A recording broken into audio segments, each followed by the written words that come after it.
Olá, eu sou o Thiago Lino e seja bem-vindo a mais uma leitura por audiobook. Antes de iniciarmos, não se esqueça de deixar o seu like e se inscrever no canal. Isso nos ajuda a entregar esse vídeo para mais pessoas. Agora sim, vamos começar a leitura. Dom Casmurro, do escritor Machado de Assis. Capítulo 43. Você tem medo? De repente, cessando a reflexão, fitou em mim os olhos de ressaca e perguntou-me se tinha medo. Medo? Sim, pergunto se você tem medo. Ora, medo de quê? Medo de apanhar, de ser preso, de brigar, de andar e de trabalhar? Não entendi. Se ela me tem dito simplesmente vamos embora, pode ser que eu obedecesse ou não. Em todo caso, eu entenderia. Mas aquela pergunta assim, vaga e solta, não pude atinar o que era. Mas não entendo. De apanhar? Sim. Apanhar de quem? Quem é que me dá pancada? Capitu fez um gesto de impaciência. Os olhos de ressaca não se mexiam e pareciam crescer. Sem saber de mim, e não querendo interrogá-la novamente, entrei a cogitar de onde me viriam pancadas e por quê.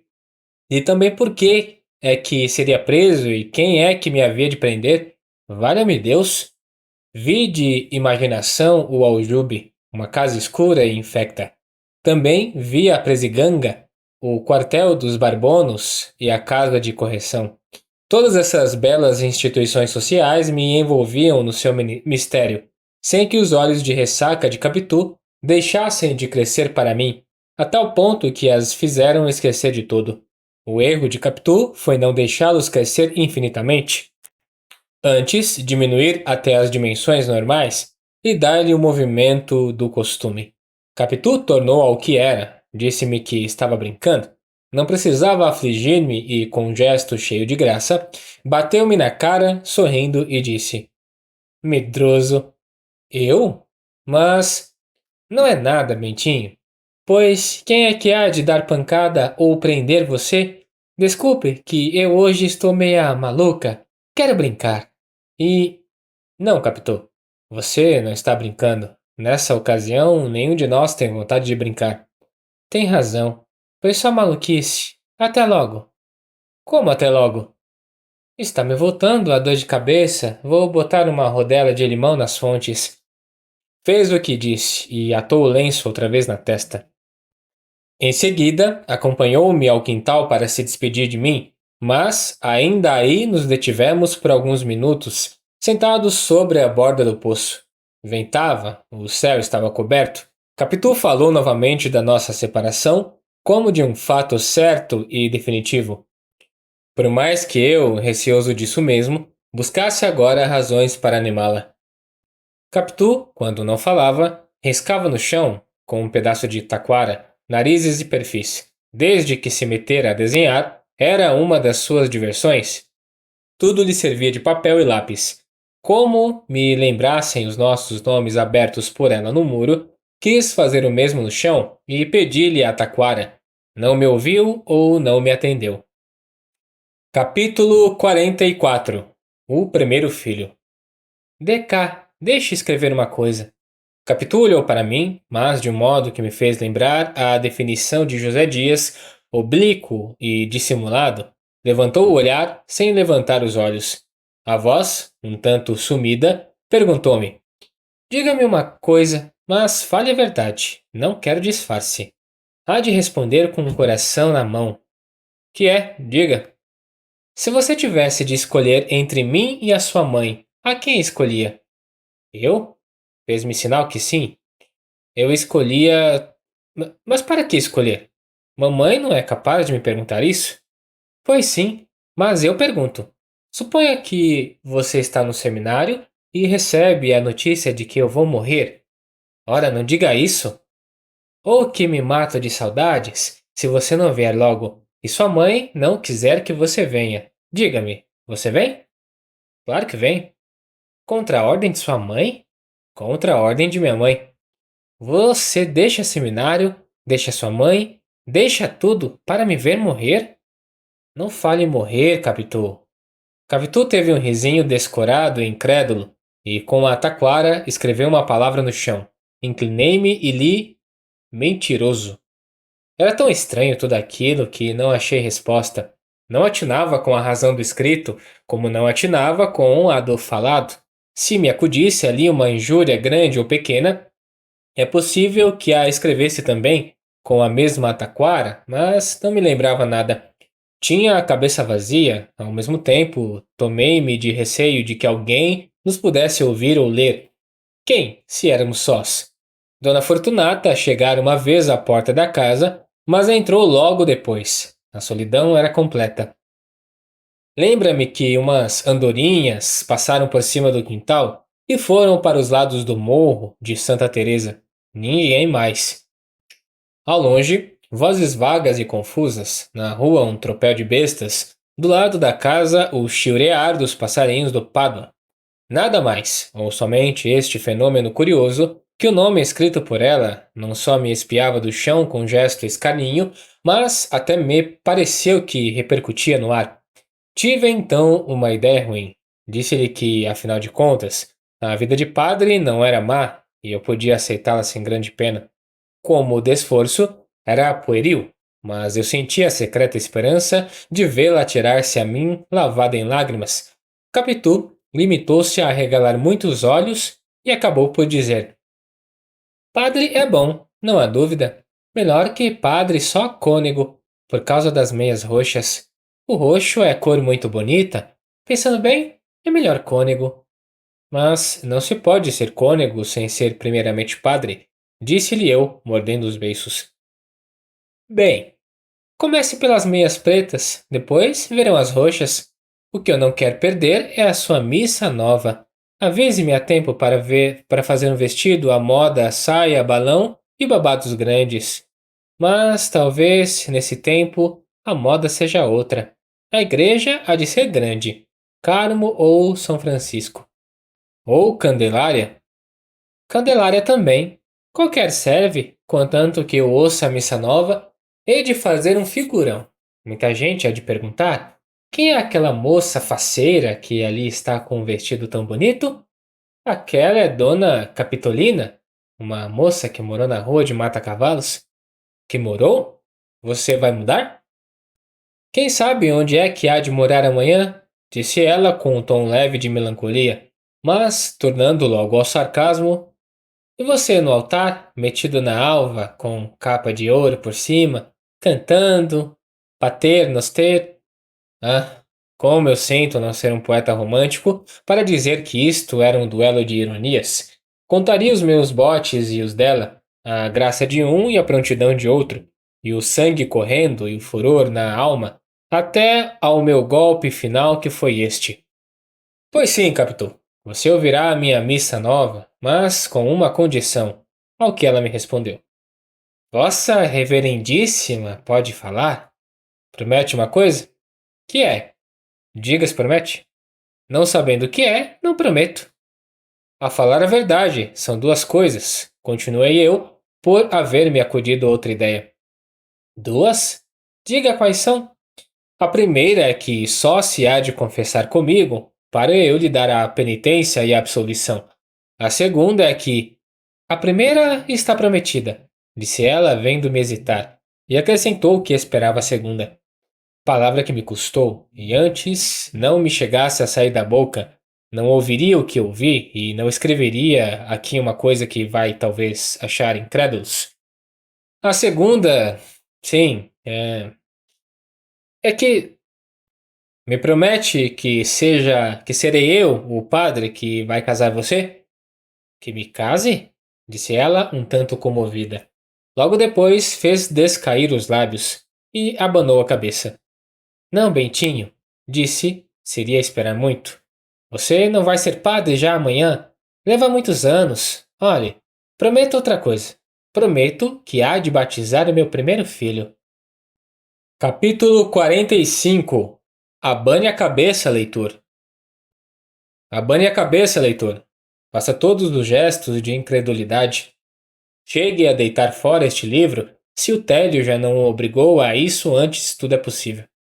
Mas, se o não fez antes, isso agora, fio que torne a pegar do livro e que o abra na mesma página, sem crer por isso na veracidade do autor.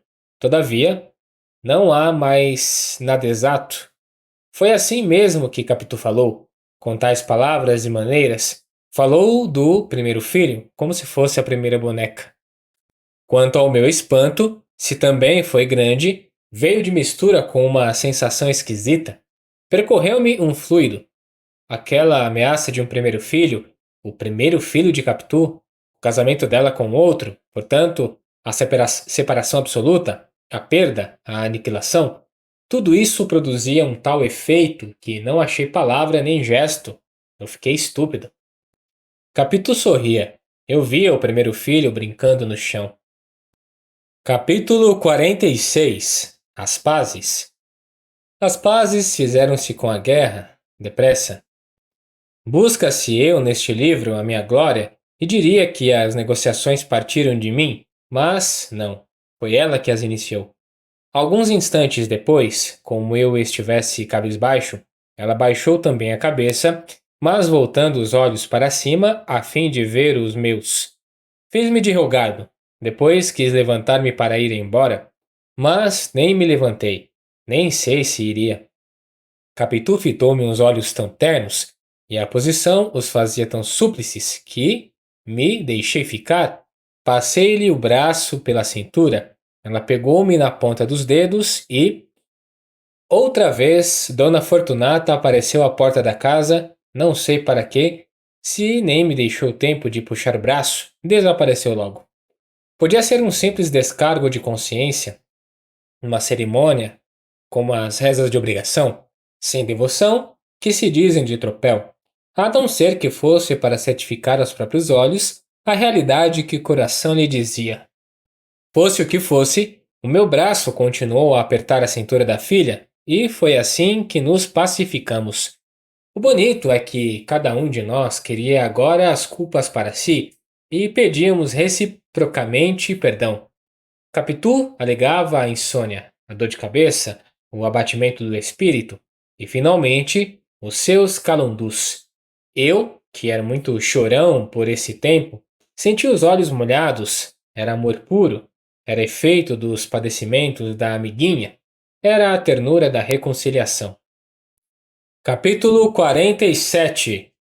A senhora saiu. Está bom, acabou, disse eu finalmente. Mas explique-me só uma coisa. Por que é que você me perguntou se eu tinha medo de apanhar? Não foi por nada, respondeu Capitu, depois de alguma hesitação. Para que bulir nisso? Diga sempre. Foi por causa do seminário? Foi. Ouvi dizer que lá dão pancada. Não? Eu também não creio. A explicação agradou-me, não tinha outra. Se, como penso, Capitu não disse a verdade, força é reconhecer que não podia dizê-la, e a mentira é dessas criadas que se dão pressa em responder às visitas que a senhora saiu, quando a senhora não quer falar a ninguém. Há nessa cumplicidade um gosto particular. O pecado em comum iguala por instantes a condição das pessoas, não contando o prazer que dá a cara das visitas enganadas e as costas com que elas descem. A verdade não saiu, ficou em casa, no coração de Capitu, cochilando o seu arrependimento. E eu não desci triste nem zangado. Achei a criada galante, apetecível, melhor que a ama. As andorinhas vinham agora em sentido contrário, ou não seriam as mesmas. Nós é que éramos os mesmos. Ali ficamos somando as nossas ilusões, os nossos temores, começando já a somar as nossas saudades.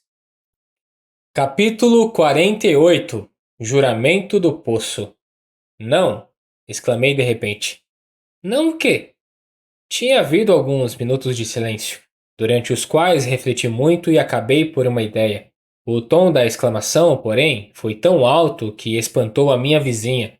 Não há de ser assim, continuei.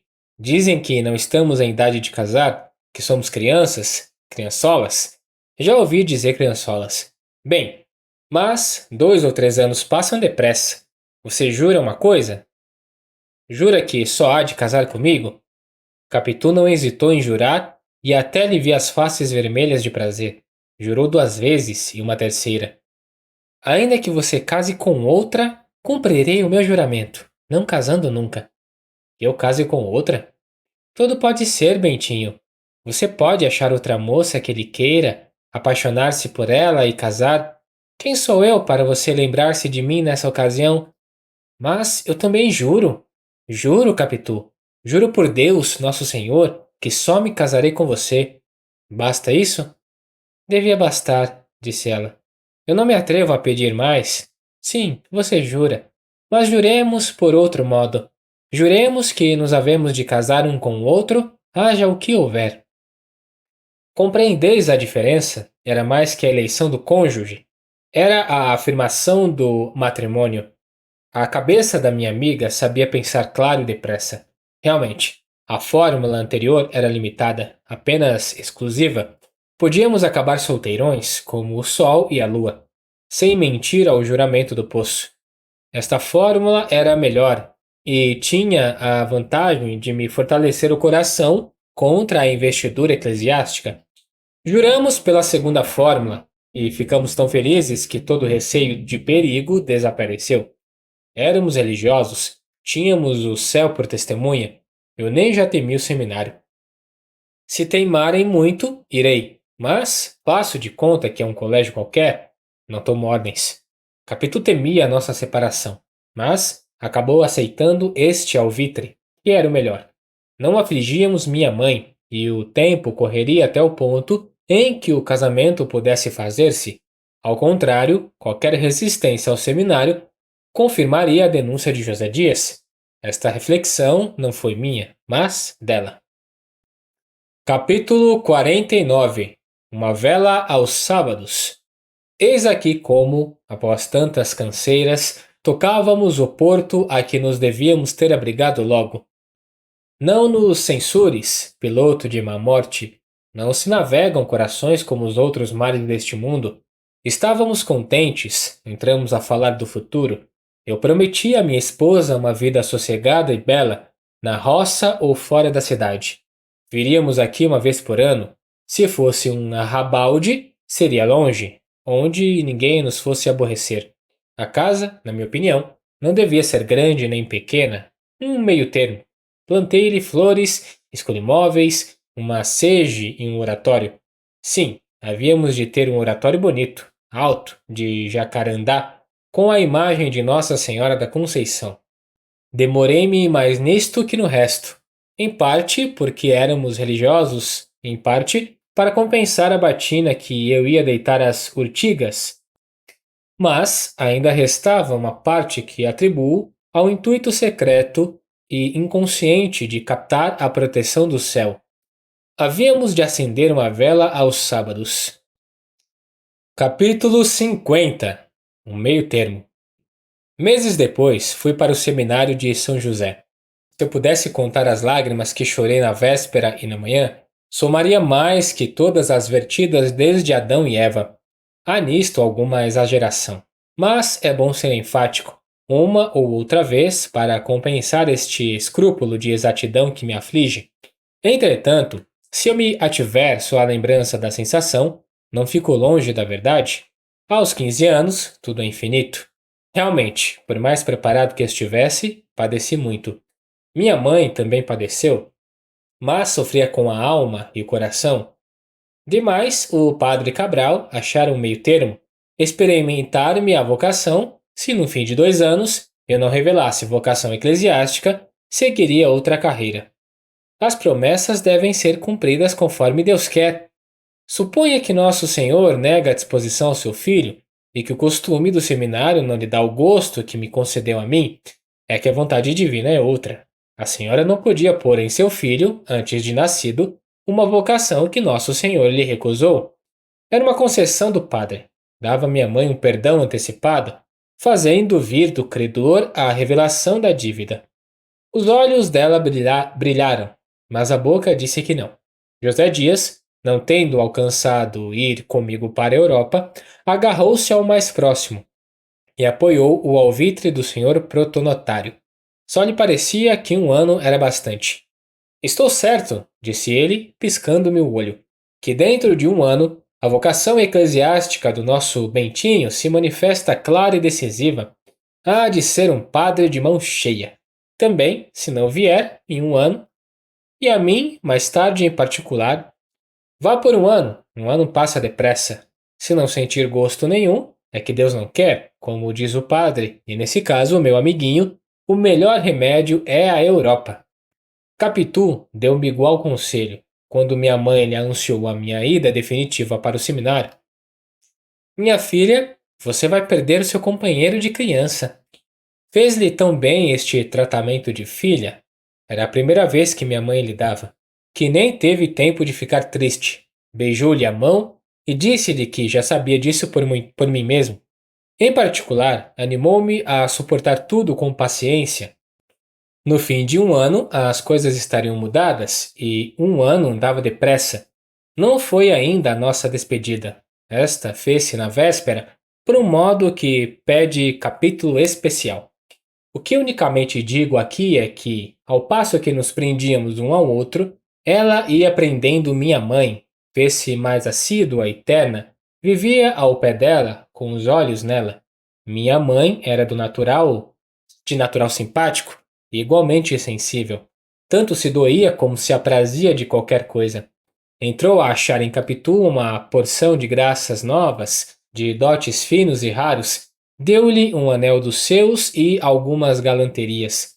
Não consentiu em fotografar-se como a pequena lhe pedia, para lhe dar um retrato, mas tinha uma miniatura, feita aos 25 anos, e, depois de algumas hesitações, resolveu dar-lhe. Os olhos de Capitu, quando recebeu o mimo, não se descrevem. Não eram oblíquos, nem de ressaca, eram direitos, claros, lúcidos. Beijou o retrato com paixão, minha mãe fez-lhe a mesma coisa a ela. Tudo isto me lembra a nossa despedida. Capítulo 51. Entre luz e fusco. Entre luz e fusco, tudo há de ser breve como esse instante. Nem durou muito a nossa despedida, foi o mais que pôde. Em casa dela, na sala de visitas, antes do acender das velas, aí é que nos despedimos de uma vez. Juramos novamente que havíamos de casar um com o outro, e não foi só o aperto de mão que selou o contrato, como no quintal. Foi a conjunção das nossas bocas amorosas. Talvez risque isto na impressão. Se até lá não pensar de outra maneira, se pensar, fica. E desde já fica, porque em verdade é a nossa defesa. O que o mandamento divino quer é que não juremos em vão pelo santo nome de Deus. Eu não ia mentir ao seminário, uma vez que levava um contrato feito no próprio cartório do céu.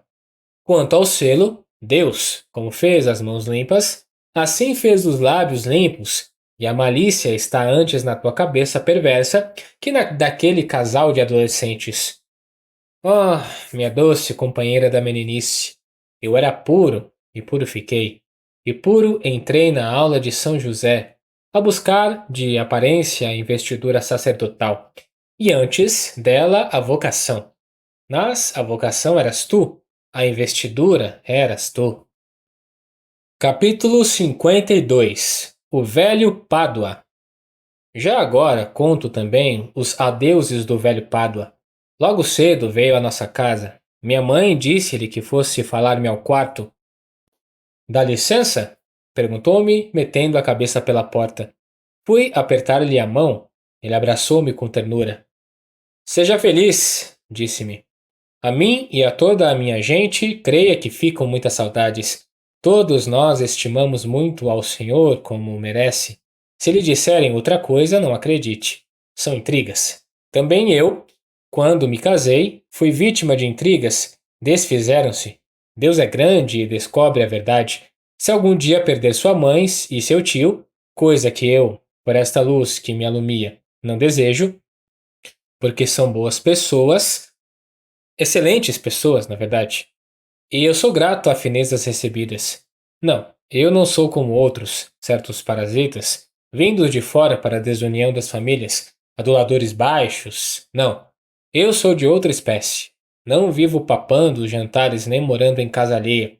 Enfim, são os mais felizes. Por que falará assim? Pensei. Naturalmente sabe que José Dias diz mal dele, mas, como ia dizendo, se algum dia perder os seus parentes, pode contar com a nossa companhia. Não é suficiente em importância, mas a afeição é imensa, creia. Padre que seja, a nossa casa está às suas ordens. Quero só que me não esqueça. Não esqueça o velho Pádua. Suspirou e continuou. Não esqueça o seu velho Pádua, e se tem algum trapinho que me deixe em lembrança, um caderno latino, qualquer coisa. Um botão de colete, coisa que já lhe não preste para nada. O valor é a lembrança. Tive um sobressalto. Havia embrulhado em um papel um cacho dos meus cabelos, tão grandes e tão bonitos, cortados na véspera. A intenção era levá-los a Capitu ao sair, mas tive a ideia de dá-lo ao pai, e a filha saberia tomá-lo e guardá-lo. Peguei do embrulho e dei-lhe. Aqui está, guarde. Um cachinho dos seus cabelos? Exclamou Pádua, abrindo e fechando o embrulho. Oh, obrigado. Obrigado por mim e pela minha gente. Vou dá-lo à velha, para guardá-lo, ou à pequena, que é a mais cuidadosa que a mãe. Que lindos que são! Como é que se corta uma beleza destas? Dê cá um abraço. Outro. Mais outro. Deus! Tinha os olhos úmidos deveras. Levava a cara dos desenganados, como quem empregou em um só bilhete todas as suas economias de esperança, e vê sair branco o maldito número, um número tão bonito. Capítulo 53. A caminho. Fui para o seminário. Poupa minhas outras despedidas. Minha mãe apertava-me ao peito, prima Justina suspirava. Talvez chorasse mal ou nada. Há pessoas a quem as lágrimas não acodem logo nem nunca. Dize-se que padecem mais que as outras. Prima Justina disfarçava naturalmente os seus padecimentos íntimos, emendando os descuidos de minha mãe, fazendo-me recomendações, dando ordens. Tio Cosme, quando eu lhe beijei a mão em despedida, disse-me rindo: Anda lá, rapaz, volta-me papa, hein? José Dias, composto e grave, não dizia nada a princípio. Tínhamos falado na véspera, no quarto dele, onde fui ver se era ainda possível evitar o seminário. Já não era, mas deu-me esperanças e, principalmente, animou-me muito. Antes de um ano estaríamos a bordo, como eu achasse muito breve, explicou-se. Dizem que não é bom o tempo de atravessar o Atlântico.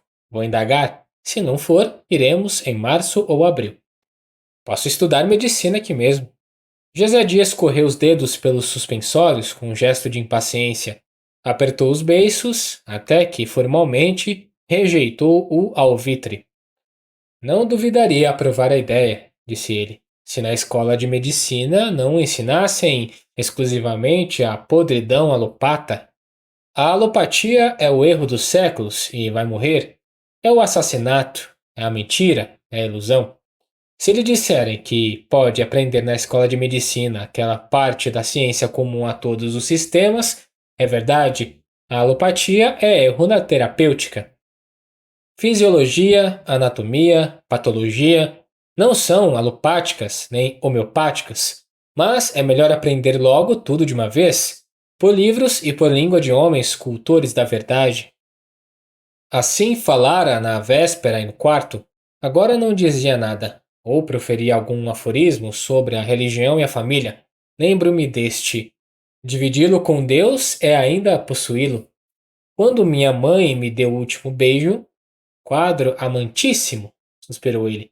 Era a manhã de um lindo dia. Os moleques cochichavam. As escravas tomam a bênção. Bênção, meu bentinho. Não se esqueça de sua Joana, sua Miquelina. Fica rezando por vosmecê. Na rua, José Dias insistiu nas esperanças. Aguente um ano. Até lá, tudo estará arranjado. Capítulo 54. O Panegírico de Santa Mônica. No seminário? Ah, não vou contar o seminário. Nem me bastaria isso um capítulo. Não, senhor, meu amigo. Algum dia. Sim, é possível que componha um abreviado de que ali vi e vivi, das pessoas que tratei, dos costumes, de todo o resto. Esta sarna de escrever, quando pega aos 50 anos, não despega mais. Na mocidade é possível curar-se um homem dela, E sem ir mais longe, aqui mesmo no seminário tive um companheiro que compôs versos à maneira dos de Junqueira Freire, cujo livro de Frade Poeta era recente. Ordenou-se anos depois, encontrei-o no coro de São Pedro e pedi-lhe que me mostrasse os versos novos. Que versos? Perguntou, meio espantado. Os seus? Pois não se lembra que no seminário? Ah, sim, sim, sorriu ele. Sorriu e, continuando a procurar um livro aberto à hora em que tinha de cantar no dia seguinte, confessou-me que não fizera mais versos depois de ordenado. Foram cócegas da mocidade. Coçou-se, passou, estava bom. E falou-me em prosa de uma infinidade de coisas do dia, a vida cara, um sermão do padre X, uma vigairária mineira. Contrário a isso, foi um seminarista que não seguiu a carreira. Chamava-se. Não é preciso dizer o nome, baste o caso. Tinha composto um panegírico de Santa Mônica, elogiado por algumas pessoas e então lido entre os seminaristas. Alcançou licença de imprimi-lo e dedicou-o a Santo Agostinho. Tudo isso é história velha. O que é mais moço é que um dia, em 1882, indo ver certo negócio em repartição de marinha, ali dei com este meu colega, feito chefe de uma seção administrativa. Deixara seminário, deixara letras, casara e esquecera tudo, menos o panegírico de Santa Mônica. Umas 29 páginas que veio distribuindo pela vida fora. Como eu precisasse de algumas informações, fui pedi-las e seria impossível achar melhor nem mais pronta vontade. Deu-me tudo, claro, certo, copioso, naturalmente. Conversamos do passado, memórias pessoais, casos de estudo, incidentes de nada, um livro, um verbo, um mote, toda a velha palhada saiu cá fora. E rimos juntos, e suspiramos de companhia. Vivemos algum tempo do nosso velho seminário, ou porque eram dele, ou porque éramos então moços, e recordações traziam tal poder de felicidade que, se alguma sombra contrária houve então, não apareceu agora. Ele confessou-me que perdera de vista todos os companheiros do seminário.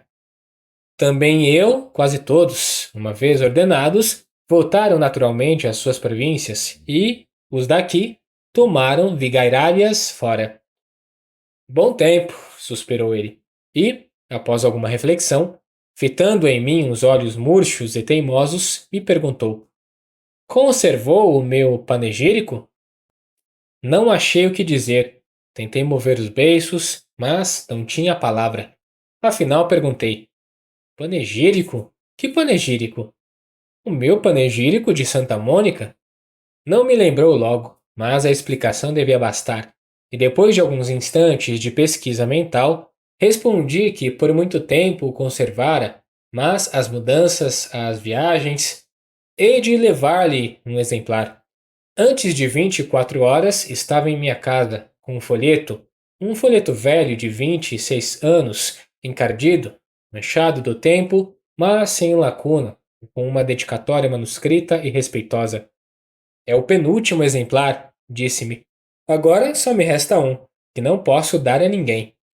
E como me visse folhear o opúsculo, veja se lembra algum pedaço, disse-me. 26 anos de intervalo fazem morrer amizades mais estreitas e assíduas, mas era cortesia, era quase caridade recordar alguma lauda.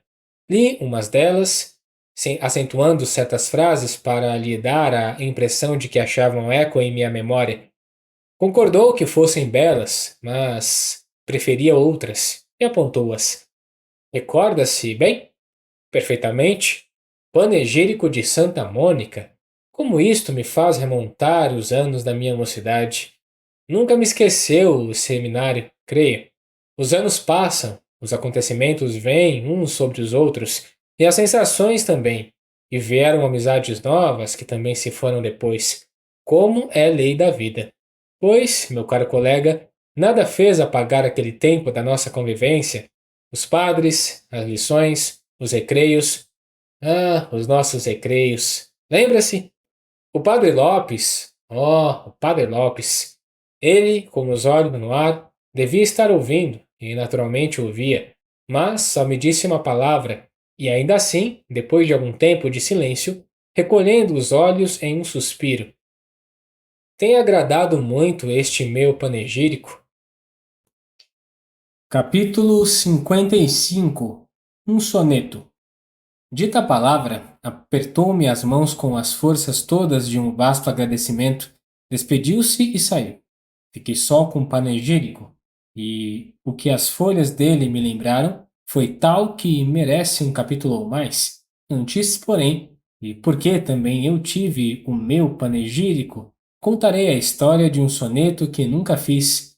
Era no tempo do seminário, e o primeiro verso é o que ides ler. Ó flor do céu, ó flor cândida e pura, como e por que me saiu este verso da cabeça, não sei. Saiu assim, estando eu na cama como uma exclamação solta, e, ao notar que tinha a medida de verso, pensei em compor com ele alguma coisa em soneto. A insônia, musa de olhos arregalados, não me deixou dormir numa longa hora ou duas. As cócegas pediam-me unhas e coçava-me com alma. Não escolhi logo o soneto. A princípio cuidei de outra forma, e tanto de rima como de verso solto. Afinal, ative-me ao soneto. Era um poema breve e prestádio. Qual a ideia? O primeiro verso não era ainda uma ideia, era uma exclamação. A ideia viria depois. Assim, na cama, envolvido no lençol, tratei de poetar. Tinha o alvoroço da mãe que sente o filho e o primeiro filho. Ia ser poeta, ia competir com aquele monge da Bahia pouco antes revelado. E então, na moda, eu, seminarista, diria em verso as minhas tristezas, como ele dissera as suas no claustro. Decorei bem o verso e repetia-o em voz baixa, aos lençóis. Francamente achava-o bonito e, ainda agora, não me parece mal. Ó flor do céu, ó flor cândida e pura. Quem era a flor? Capitu, naturalmente, mas podia ser a virtude, a poesia, a religião, qualquer outro conceito a que coubesse a metáfora da flor e flor do céu. Aguardei o resto, recitando sempre o verso e deitado ora sobre o lado direito, ora sobre o lado esquerdo. Afinal, deixe-me estar de costas, com os olhos no teto, mas nem assim vinha mais nada. Então adverti que os sonetos mais gabados eram os que concluíam com chave de ouro, isto é, um desses versos captas no sentido e na forma. Pensei em forjar uma de tais chaves, considerando que o verso final, saindo cronologicamente dos 13 anteriores, com dificuldade traria a perfeição louvada.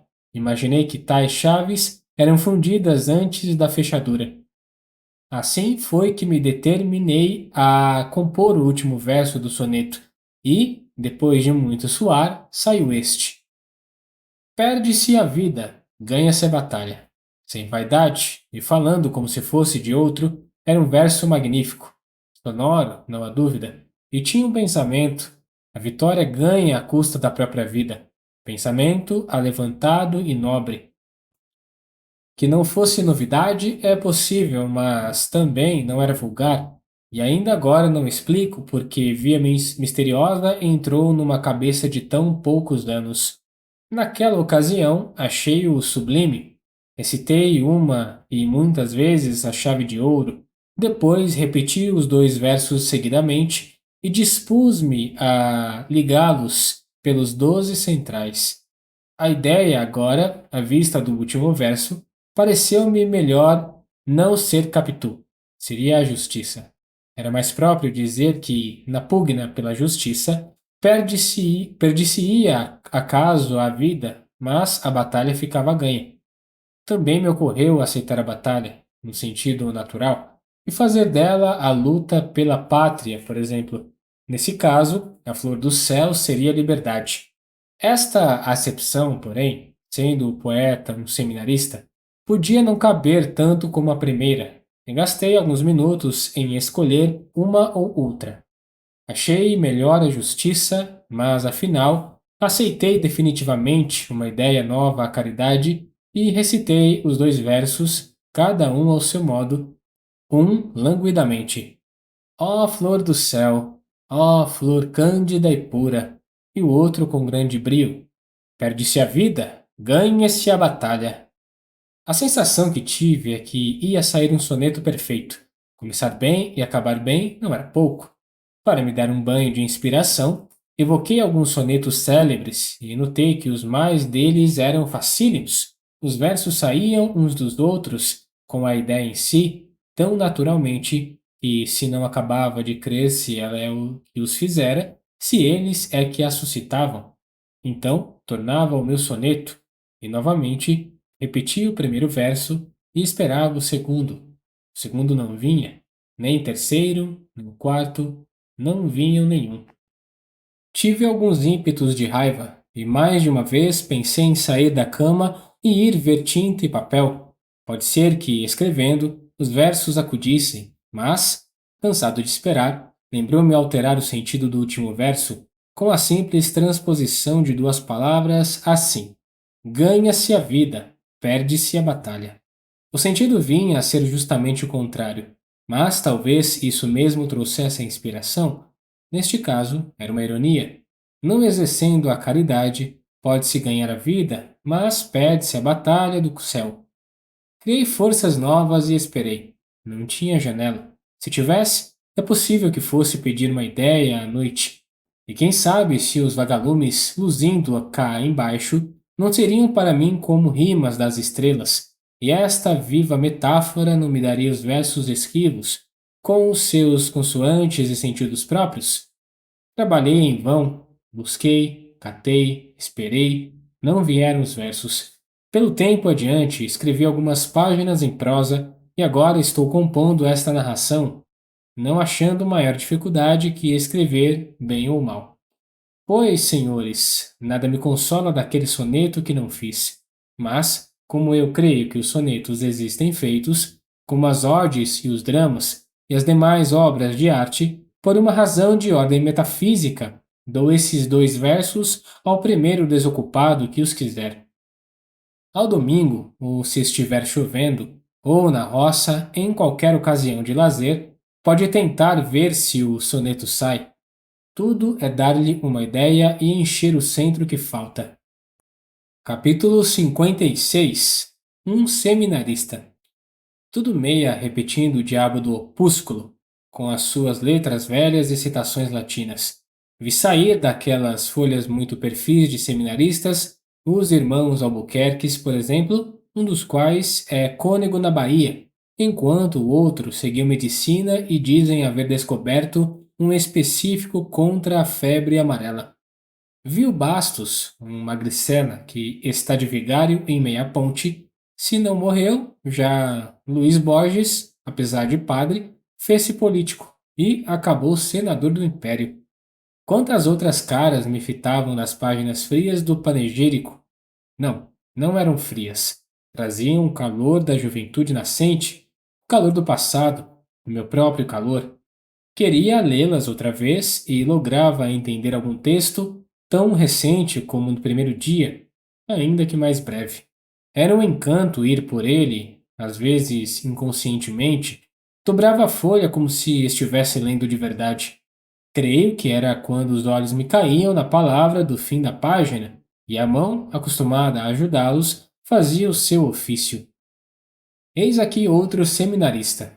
Chamava-se Ezequiel de Souza Escobar. Era um rapaz esbelto, olhos claros, um pouco fugitivos, como as mãos, como os pés, como a fala, como tudo.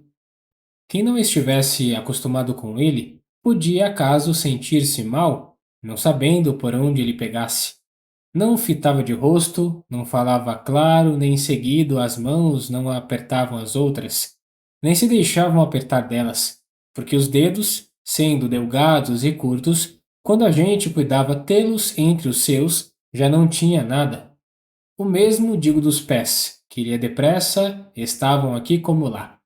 Esta dificuldade em pousar foi o maior obstáculo que achou para tomar os costumes do seminário. O sorriso era instantâneo, mas também ria folgado e largo. Uma coisa não seria tão fugitiva como o resto, a reflexão.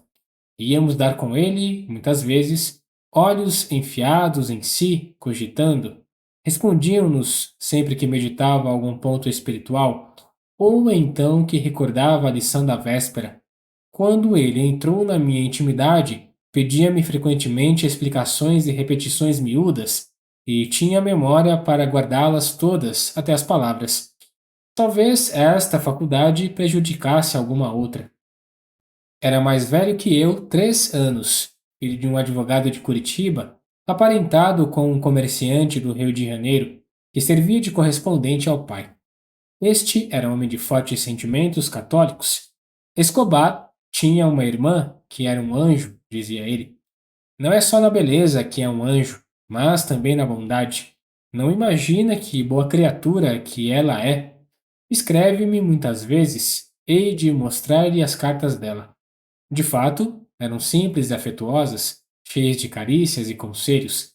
Escobar contava-me histórias dela, interessantes, todas as quais vinham a dar na bondade e no espírito daquela criatura. Tais eram que me fariam capaz de acabar casando com ela se não fosse Capitu. Morreu pouco depois.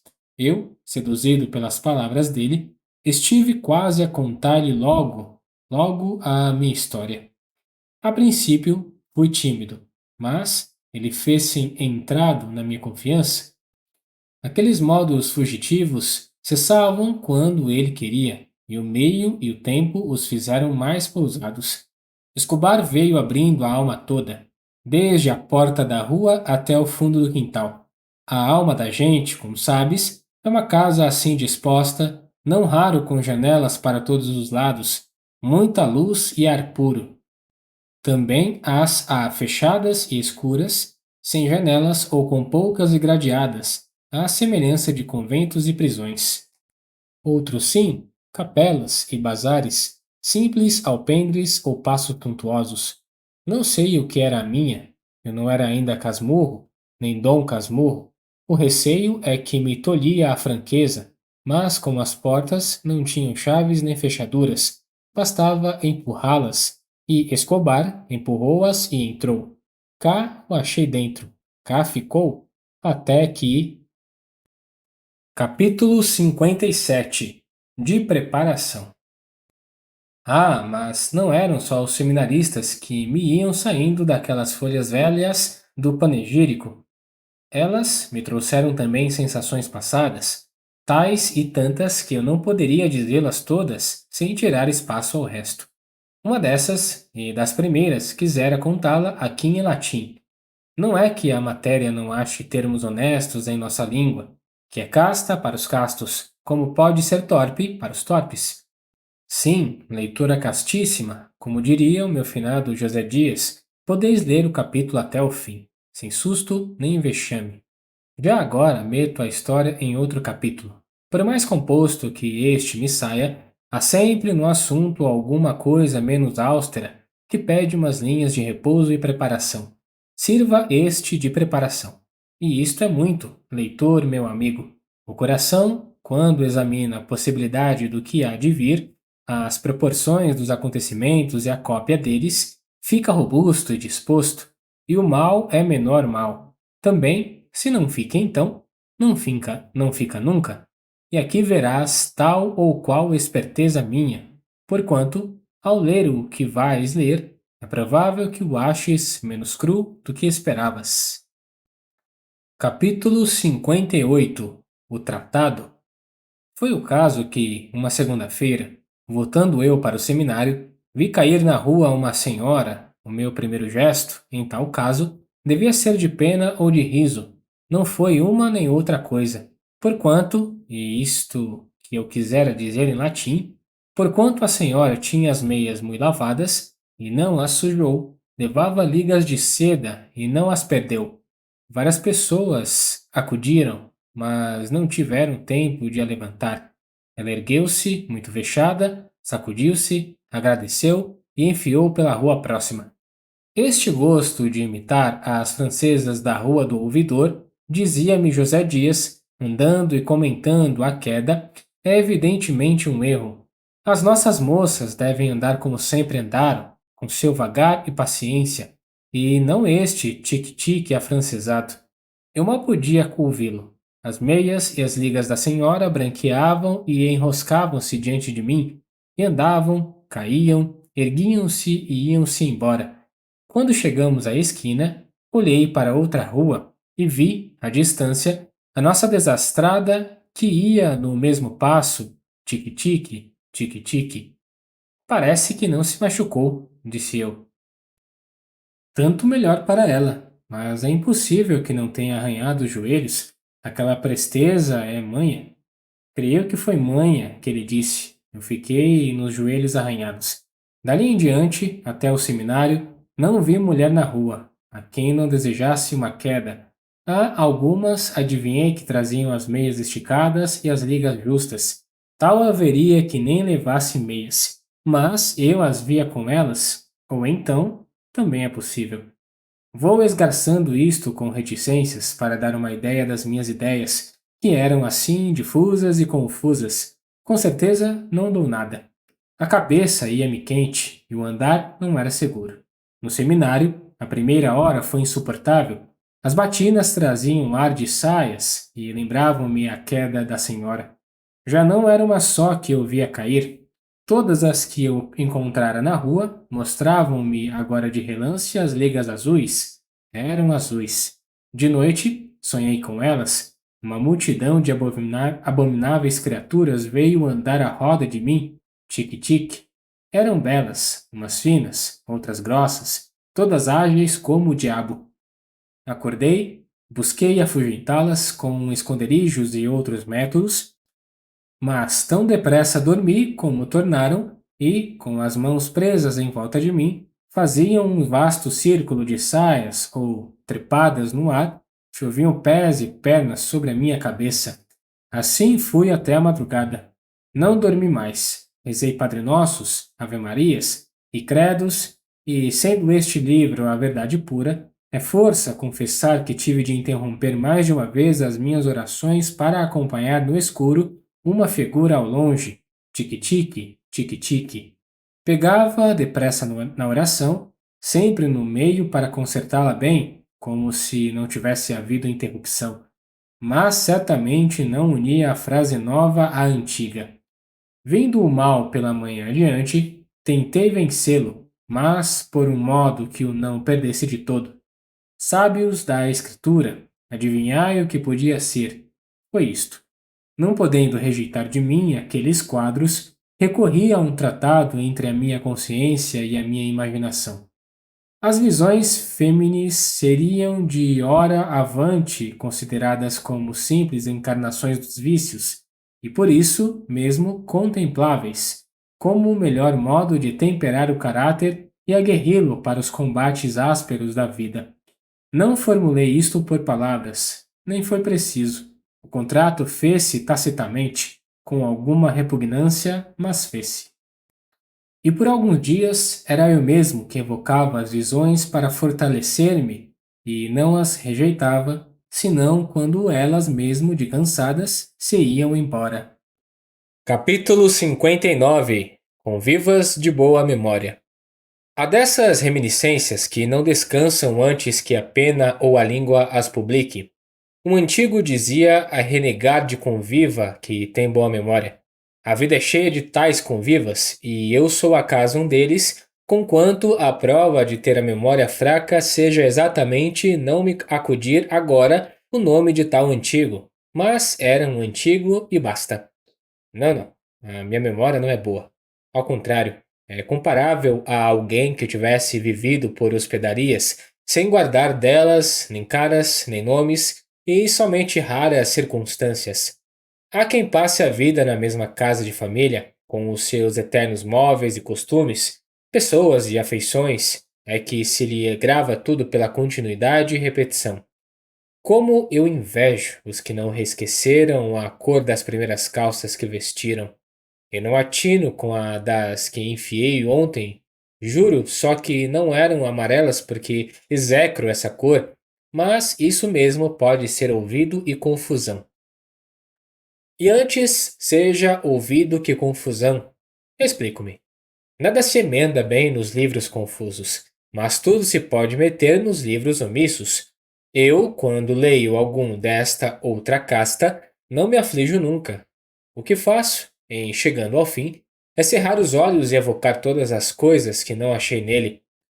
Quantas ideias finas me acodem então, e de reflexões profundas, os rios, as montanhas, as igrejas que não vi nas folhas lidas, todos me aparecem agora com as suas águas, as suas árvores, os seus altares, e os generais sacam das espadas que tinham ficado na bainha, e os clarins soltam as notas que dormiam no metal. E tudo marcha com uma alma imprevista que tudo se acha fora de um livro falho, leitor amigo. Assim, preencho as lacunas alheias, assim podes também preencher as minhas. Capítulo 60. Querido Opúsculo. Assim fiz eu ao panegírico de Santa Mônica, e fiz mais. Pus-lhe não só o que faltava da santa, mas ainda coisas que não eram dela. Viste o soneto, as meias, as ligas, o seminarista Escobar e vários outros. Vais agora ver o mais que naquele dia me foi saindo das páginas amarelas do opúsculo. Querido opúsculo, tu não prestavas para nada, mas que mais presta um velho par de chinelas? Entretanto, há muita vez no casal de chinelas um como aroma e calor de 2 pés. Gastas e rotas não deixam de lembrar que uma pessoa as calçava de manhã ao erguer da cama ou as descalçava à noite ao entrar nela.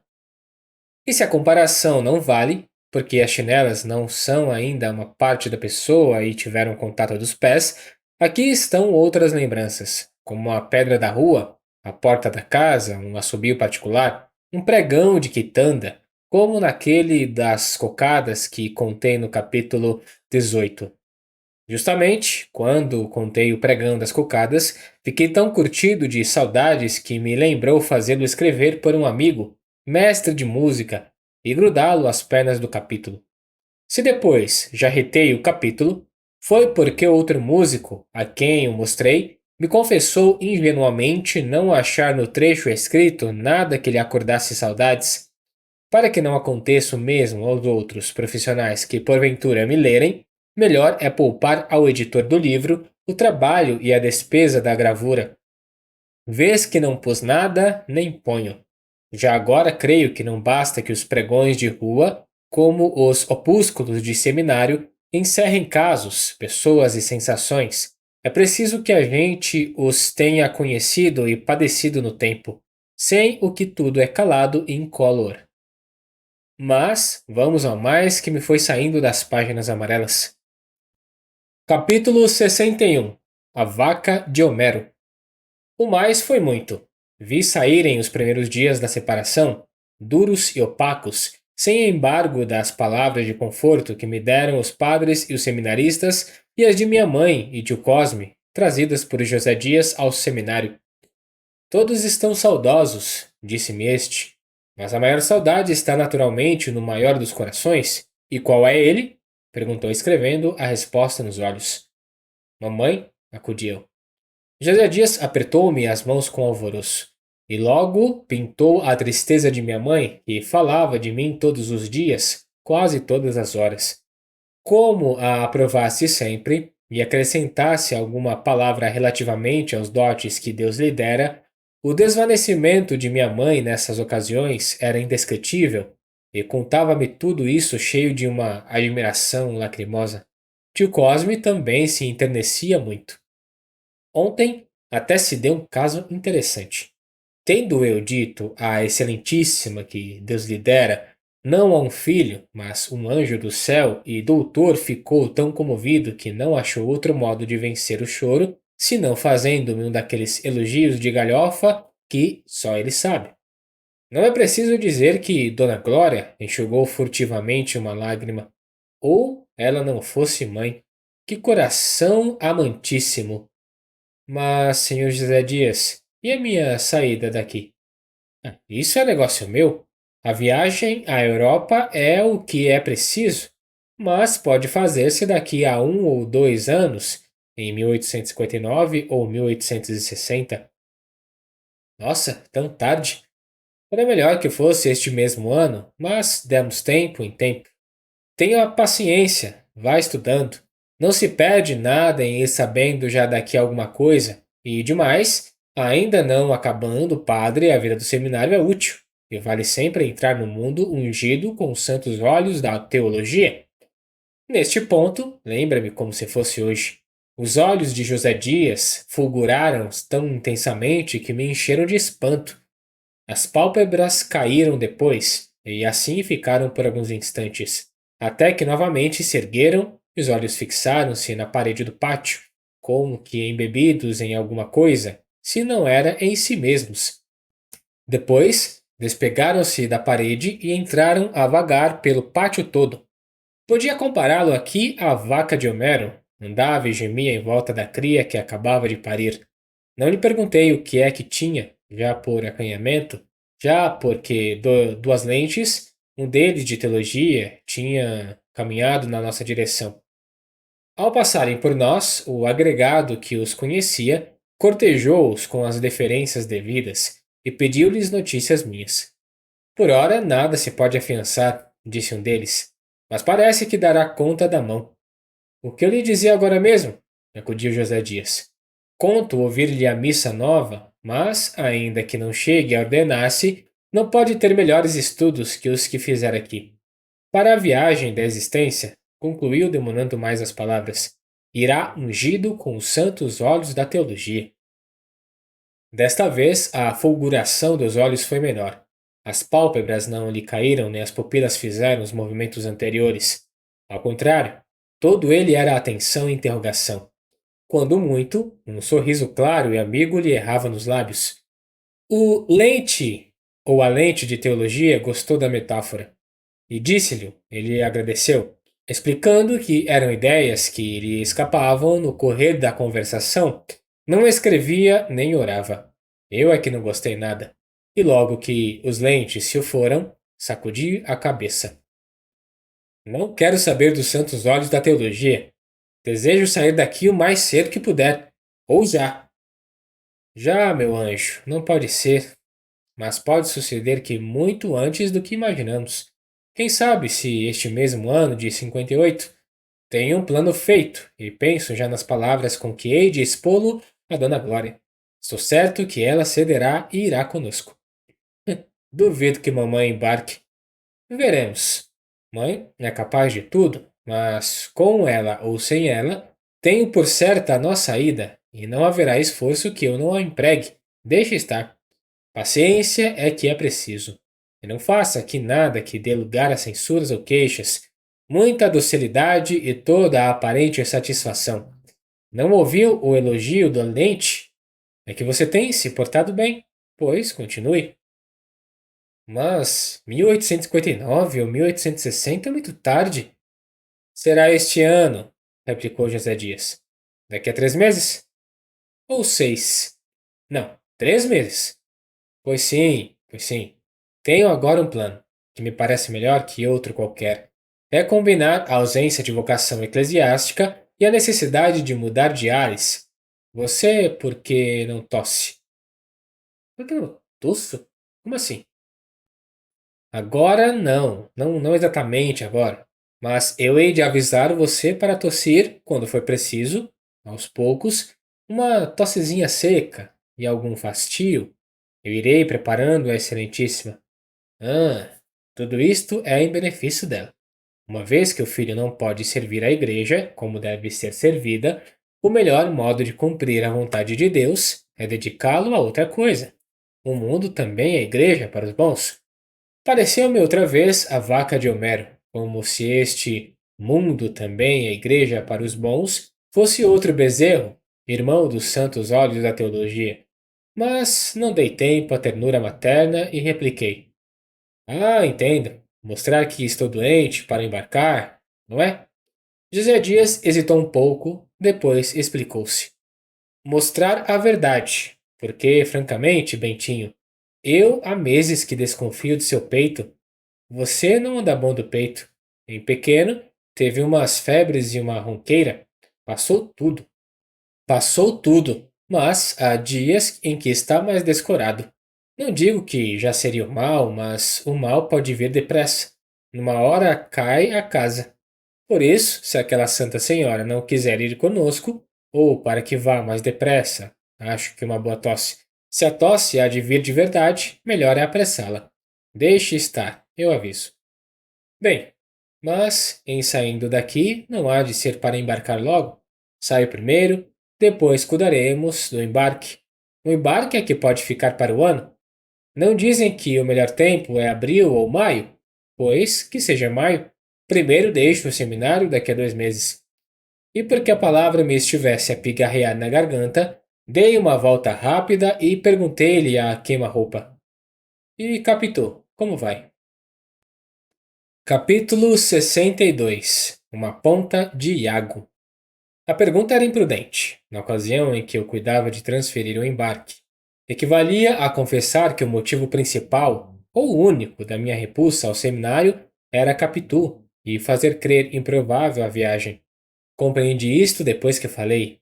Quis emendar-me, mas nem soube como. Nem ele me deu tempo. Tenho andado alegre, como sempre. É uma tontinha. Aquilo enquanto não pegar algum peralta da vizinhança, que case com ela, estou que me empalideci, pelo menos. Senti correr um frio pelo corpo todo. A notícia de que ela vivia alegre, quando eu chorava todas as noites, produziu-me aquele efeito, acompanhado de um bater de coração tão violento que ainda agora cuido ouvi-lo. Há alguma exageração nisto, mas o discurso humano é assim mesmo, um composto de partes excessivas e partes diminutas que se compensam ajustando-se. Por outro lado, se entendermos que a audiência aqui não é das orelhas, senão da memória, chegaremos à exata verdade. A minha memória ouve ainda agora as pancadas do coração naquele instante. Não esqueças que era a emoção do primeiro amor. Estive quase a perguntar a José Dias que me explicasse essa alegria de Capitu. O que é que ela fazia, se vivia rindo, cantando ou pulando? Mas me retive a tempo, e depois outra ideia. Outra ideia, não. Um sentimento cruel e desconhecido. O pulo ciúme, leitor das minhas entranhas. Tal foi o que me mordeu ao repetir comigo as palavras de José Dias. Algum peralta da vizinhança. Em verdade, nunca pensara em tal desastre. Vivia tão nela, dela e para ela, que a intervenção de um peralta era como uma noção sem realidade. Nunca me acudiu que havia peraltas na vizinhança. Vária idade e feitio, grandes passeadores da tarde. Agora lembrava-me que alguns olhavam para Capitu, e tão o senhor me sentia dela que era como se olhassem para mim, um simples dever de admiração e de inveja. Separados um do outro pelo espaço e pelo destino, o mal aparecia-me agora não só possível, mas certo. E a alegria de Capitu confirmava a suspeita. Se ela vivia alegre, é que já namorava outro. Acompanhá-lo ia com os olhos na rua, falar-lhe ia à janela as ave-marias, trocariam flores e. E. O quê? Sabes o que é que trocariam mais? Se o não achas por ti mesmo, escusado é ler o resto do capítulo do livro. Não acharás mais nada, ainda que eu o diga com todas as letras da etimologia. Mas, se o achaste, compreenderás que eu, depois de estremecer, tivesse um ímpeto de atirar-me pelo portão fora, descer o resto da ladeira, correr, chegar à casa do Pádua, agarrar Capitu e intimar-lhe que me confessasse quantos já lhe dera o peralta da vizinhança, não fiz nada. Os mesmos sonhos que ora conto não tiveram, naqueles 3 ou 4 minutos, esta lógica de movimentos e pensamentos. Eram soltos, emendados e mal emendados, com um desenho truncado e torto, uma confusão, um turbilhão que me cegava e ensurdecia. Quando tornei a mim, José Dias concluía uma frase cujo princípio não ouvi, e o mesmo fim era vago. A conta que dará de si. E conta e quem? Cuidei naturalmente que falava ainda de Capitu, e quis perguntar-lhe, mas a vontade morreu ao nascer, como tantas outras gerações delas. Limitei-me a inquirir do agregado quando é que iria a casa ver minha mãe. Estou com saudades de mamãe. Posso ir já esta semana? Vai sábado. Vai sábado. Sábado? Ah, sim, sim. Peça à mamãe que me mande buscar sábado, então. Este sábado, certo? Que me mande buscar sem falta. Capítulo 63. Metades de um sonho. Fiquei ansioso pelo sábado. Até lá os sonhos perseguiam-me, ainda acordado, e não os digo aqui para não alongar esta parte do livro. Um só ponho, e no menor número de palavras, ou antes porei dois, porque um nasceu do outro, a não ser que ambos formem duas metades de um só. Tudo isso é obscuro, dona leitora, mas a culpa é do vosso sexo, que perturbava assim a adolescência de um pobre seminarista. Não fosse ele, e este livro seria talvez uma simples prática paroquial, se eu fosse padre ou uma pastoral, se bispo ou uma encíclica, se papa, como me recomendara tio Cosme, anda lá, meu rapaz, volta-me papa. Ah, por que não cumprir esse desejo? Depois de Napoleão, tenente imperador, todos os destinos estão neste século. Quanto ao sonho, foi isto. Como estivesse a espiar os peraltas da vizinhança, vi um destes que conversava com a minha amiga ao pé da janela. Corri ao lugar, ele fugiu, avancei para Capitu, mas não estava só, tinha o pai ao pé de si, enxugando os olhos e mirando um triste bilhete de loteria. Não me parecendo isto claro, ia pedir explicação, quando ele de si mesmo a deu. O Peralta fora levar-lhe a lista dos prêmios da loteria e o bilhete saíra branco. Tinha o número 4004. Disse-me que esta simetria de algarismos era misteriosa e bela. Provavelmente a roda andara mal. Era impossível que não devesse ter a sorte grande. Enquanto ele falava, Capitu dava-me com os olhos todas as sortes grandes e pequenas. A maior desta devia ser dada com a boca. E aqui entra a segunda parte do sonho. Pádua desapareceu, como as suas esperanças do bilhete. Capitu inclinou-se para fora. Eu relancei os olhos pela rua, estava deserta. Peguei-lhe nas mãos, resmunguei não sei que palavras e acordei sozinho no dormitório. O interesse do que acabas de ler não está na matéria do sonho, mas nos esforços que fiz para ver se dormia novamente e pegava nele outra vez. Nunca dos nuncas poderás saber a energia e obstinação que empreguei em fechar os olhos, apertados bem, esquecer tudo para dormir, mas não dormia. Esse mesmo trabalho fez-me perder o sono até a madrugada. Sobre a madrugada, consegui conciliá-lo, mas então nem peraltas, nem bilhetes de loterias, nem sortes grandes ou pequenas. Nada dos nadas veio ter comigo. Não sonhei mais naquela noite, e dei mal às lições daquele dia. Capítulo 64. Uma ideia e um escrúpulo. Relendo o capítulo passado, acode-me uma ideia e um escrúpulo. O escrúpulo é justamente descrever a ideia, não há havendo mais banal na terra, posto que daquela banalidade do sol e da lua, que o céu nos dá todos os dias e todos os meses. Deixei o manuscrito e olhei para as paredes. Sabes que esta casa do Engenho Novo, nas dimensões, disposições e pinturas, é reprodução da minha antiga casa de mata-cavalos? Outro sim, como te disse no capítulo 2, o meu fim em imitar a outra foi ligar as duas pontas da vida, o que aliás não alcancei. Pois o mesmo sucedeu àquele sonho do seminário, por mais que tentasse dormir e dormisse. Donde concluo que um dos oficiais do homem é fechar e apertar muito os olhos a ver se continua pela noite velha o sonho truncado da noite moça. Tal é a ideia banal e nova que eu não quisera pôr aqui e só provisoriamente a escrevo. Antes de concluir este capítulo, fui à janela indagar da noite, porque razão os sonhos hão de ser assim tão tênues que se esgarçam ao menor abrir de olhos ou voltar de corpo, e não continuam mais. A noite não me respondeu logo. Estava deliciosamente bela, os morros palejavam de luar e o espaço morria de silêncio. Como eu insistisse, declarou-me que os sonhos já não pertencem à sua jurisdição. quando eles moravam na ilha que Luciano lhes deu, onde ela tinha o seu palácio, e donde os fazia sair com as suas caras de vária feição, dar-me-ia explicações possíveis. Mas os tempos mudaram tudo. Os sonhos antigos foram aposentados e os modernos foram no cérebro da pessoa. Estes, ainda que quisessem imitar os outros, não poderiam fazê-lo. A ilha dos sonhos, como a dos amores, como todas as ilhas de todos os mares, são agora objeto da ambição e da rivalidade da Europa e dos Estados Unidos. Era uma alusão às Filipinas. Pois que não amo política, e ainda menos a política internacional, fechei a janela e vim acabar este capítulo para ir dormir. Não peço agora os sonhos de Luciano, nem outros, filhos da memória ou da digestão. Basta-me um sono quieto e apagado. De manhã, com a fresca, irei dizendo o mais da minha história e suas pessoas. Capítulo 65. A dissimulação.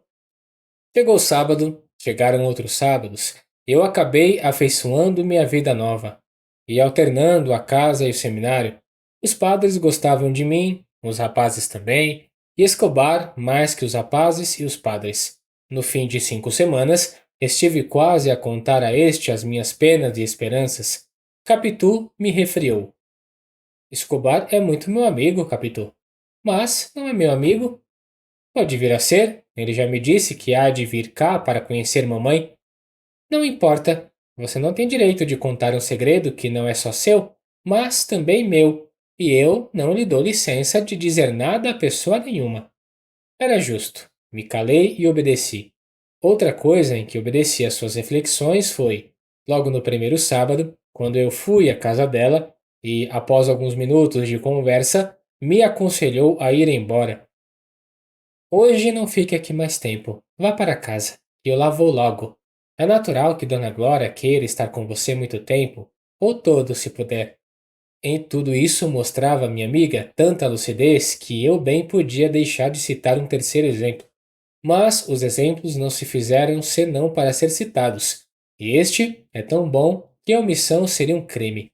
Foi a minha terceira ou quarta vinda à casa. Minha mãe, depois que lhe respondi as 1000 perguntas que me fez sobre o tratamento que me davam, os estudos, as relações, a disciplina e se me doía alguma coisa, e se dormia, tudo o que a ternura das mães inventa para cansar a paciência de um filho, concluiu, voltando-se para José Dias.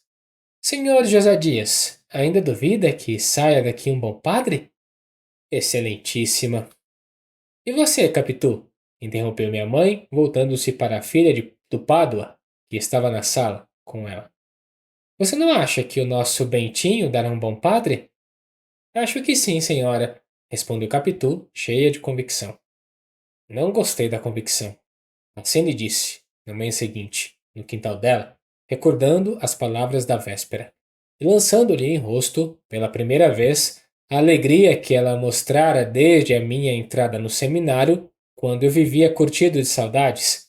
Capitu fez-se muito séria e perguntou-me como é que queria que se portasse, uma vez que suspeitavam de nós, também tivera noites desconsoladas e os dias em casa dela. Todos foram tristes como os meus. Podia indagá-lo do pai e da mãe. A mãe chegou a dizer-lhe, por palavras encobertas, que não pensasse mais em mim. Com Dona Glória e Dona Justina, mostro-me naturalmente alegre, para que não pareça que a denúncia de José Dias é verdadeira. Se parecesse, elas tratariam de separar-nos mais, e talvez acabassem não me recebendo. Para mim, basta o nosso juramento de que nós havemos de casar um com o outro. Era isto mesmo. Devíamos dissimular para matar qualquer suspeita, e ao mesmo tempo gozar toda a liberdade anterior e construir tranquilos o nosso futuro. Mas o exemplo completa-se com o que ouvi no dia seguinte. Ao almoço, minha mãe, dizendo tio Cosme que ainda queria ver com que mão havia eu de abençoar a povo da missa, contou que dias antes, estando a falar de moças que se casam cedo, Capitu lhe disse: Pois a mim, quem me há de casar, há de ser o padre Bentinho. Eu espero que ele se ordene. Tio Cosme riu da graça. José Dias não dessorriu. Só prima Justina, que franziu a testa e olhou para mim interrogativamente. Eu, que havia olhado para todos, não pude resistir ao gesto da prima e tratei de comer. Mas comi mal. Estava tão contente com aquela grande dissimulação de Capitu que não vi mais nada. E logo que almocei, corri e referi-lhe a conversa e a louvar-lhe a astúcia. Capitu sorriu de agradecida. Você tem razão, Capitu, concluí eu. Vamos enganar toda esta gente. Não é? Disse ela com ingenuidade. Capítulo 66. Intimidade. Capitu, e agora entrando na alma de minha mãe, viviam o mais do tempo juntas, falando de mim, a propósito do sol e da chuva ou de nada. Capitu ia lá cozer, às manhãs, alguma vez ficava para jantar. Prima Justina não acompanhava a parenta naquelas finezas, mas não tratava de todo mal a minha amiga. Era assaz, sincera para dizer o mal, que sentia de alguém, e não sentia bem de pessoa alguma, talvez do marido, mas o marido era morto, em todo caso, não existiria homem capaz de competir com ele na afeição, no trabalho e na honestidade, nas maneiras e na agudeza do espírito. Esta opinião, segundo de Cosme, era póstuma, pois em vida andavam as brigas e os últimos 6 meses acabaram separados. Tanto melhor para a justiça dela. O louvor dos mortos é um modo de orar por eles. Também gostaria de minha mãe. Ou se algum mal pensou dela, foi entre si e o travesseiro. Compreende-se que, de aparência, se lhe desse a estima devida, não penso que ela aspirasse a algum legado. As pessoas assim dispostas excedem os serviços naturais. Fazem-se mais risonhos, mais assíduas, multiplicam os cuidados, precedem os fâmulos. Tudo isso era contrário à natureza de prima Justina, feita de azedume e de implicância. Como vivesse de favor na casa, explica-se que não desestimasse a dona e calasse os seus ressentimentos ou só dissesse mal dela a Deus e ao diabo. Caso tivesse ressentimentos de minha mãe, não era uma razão mais para detestar Capitu, nem ela precisava de razões suplementares. Contudo, a intimidade de Capitu fê-la mais aborrecível à minha parenta. Se a princípio não a tratava mal, com o tempo trocou de maneiras e acabou fugindo-lhe. Capitu, atenta, desde que não havia, indagava dela e ia à procura.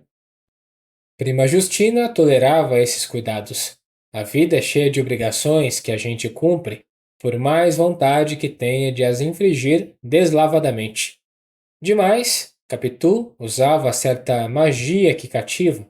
Prima Justina acabava sorrindo, ainda que azedo, mas a sós com minha mãe, achava alguma palavra ruim que dizer da menina. Como minha mãe adoecesse de uma febre que a pôs às portas da morte, quis que Capitu lhe servisse de enfermeira. Prima Justina, posto que isto a aliviasse de cuidados penosos, não perdoou à minha amiga a intervenção. Um dia, perguntou-lhe se não tinha que fazer em casa. Outro dia, rindo, soltou-lhe este epígrama: Não precisa correr tanto. O que tiver de ser seu, as mãos lhe há de ir. Capítulo 67. Um pecado. Já agora não tiro a doente da cama sem contar o que se deu comigo. Ao cabo de 5 dias, minha mãe amanheceu tão transtornada que ordenou me mandassem buscar ao seminário. Em vão, tio Cosme.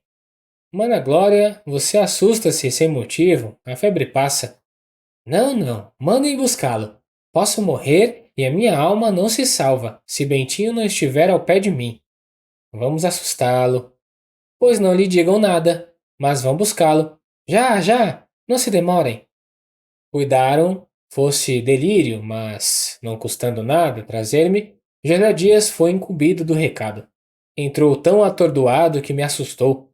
Contou particularmente ao reitor o que havia e recebi licença para ir à casa. Na rua íamos calados, ele não alterando o passo do costume.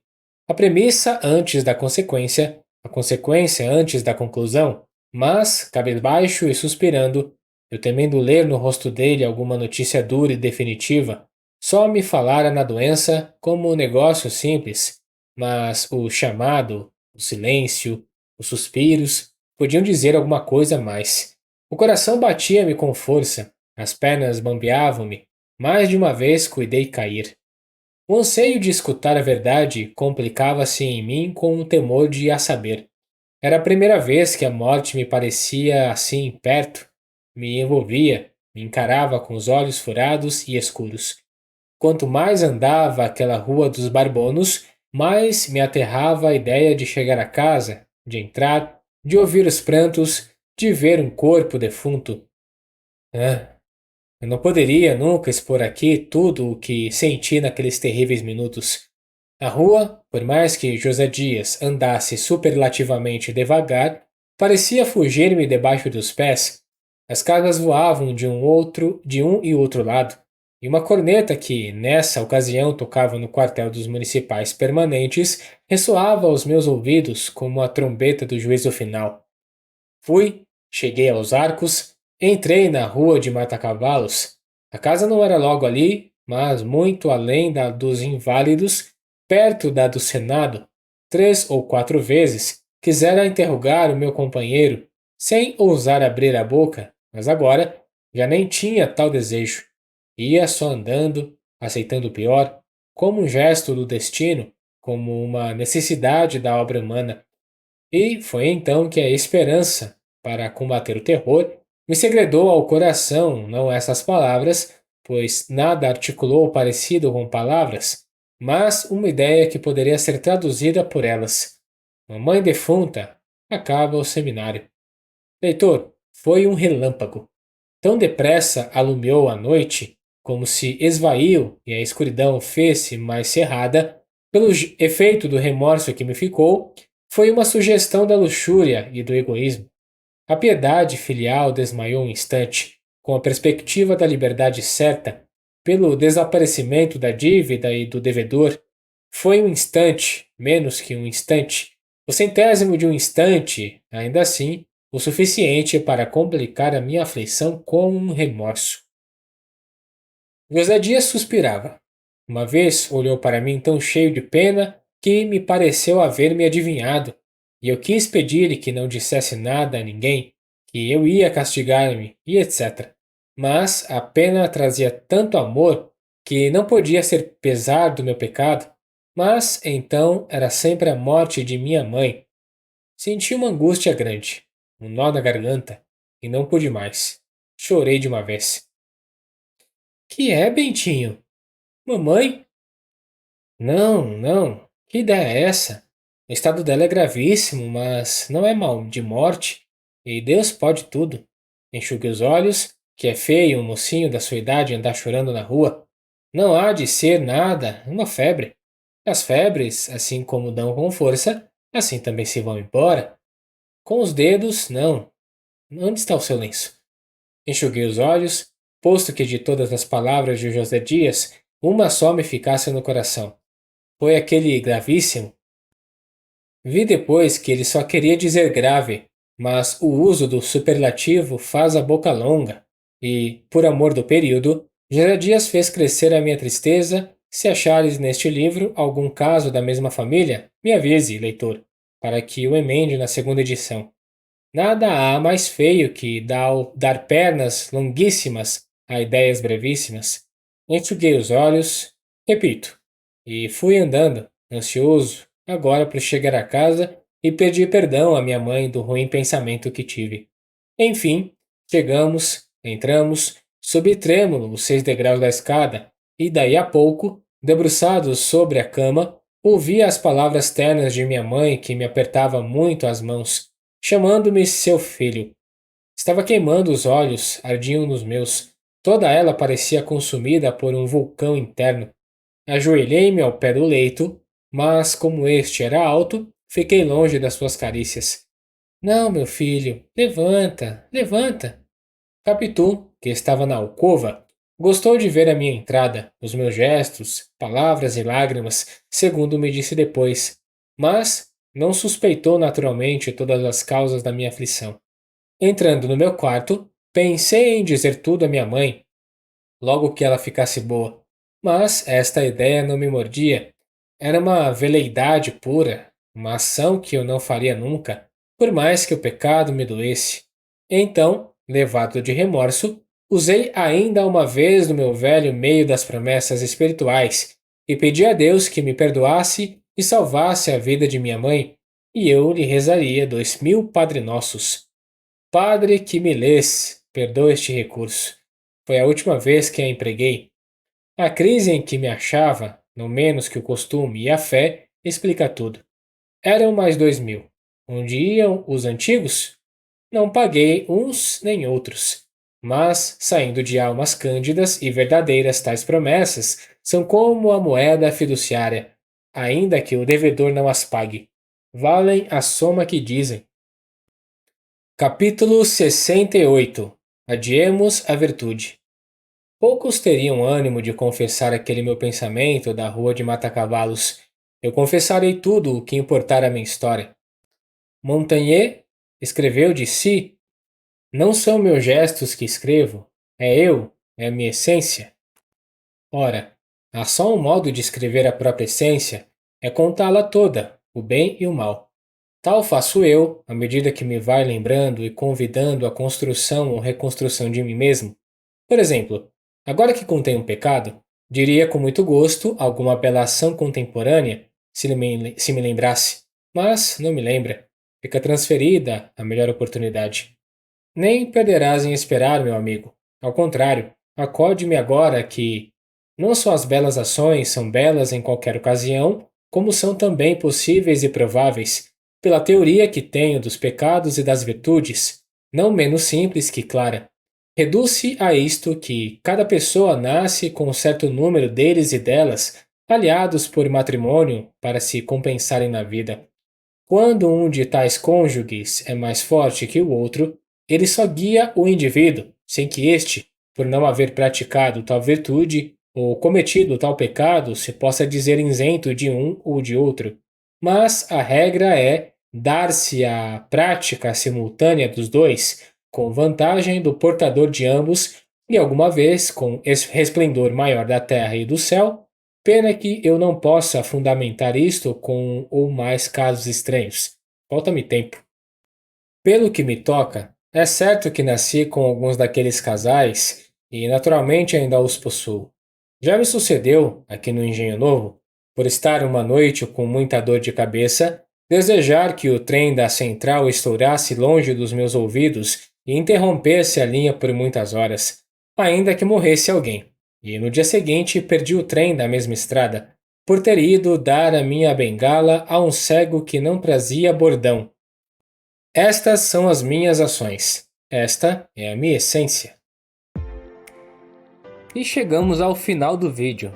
Tá gostando do nosso conteúdo? Então não se esqueça de deixar o seu like, se inscrever no canal e coloca aqui nos comentários o que está achando da história. Aproveita para dizer qual outro audiobook você gostaria de encontrar aqui no canal. Muito obrigado por nos ouvir e nos vemos na próxima. Tchau!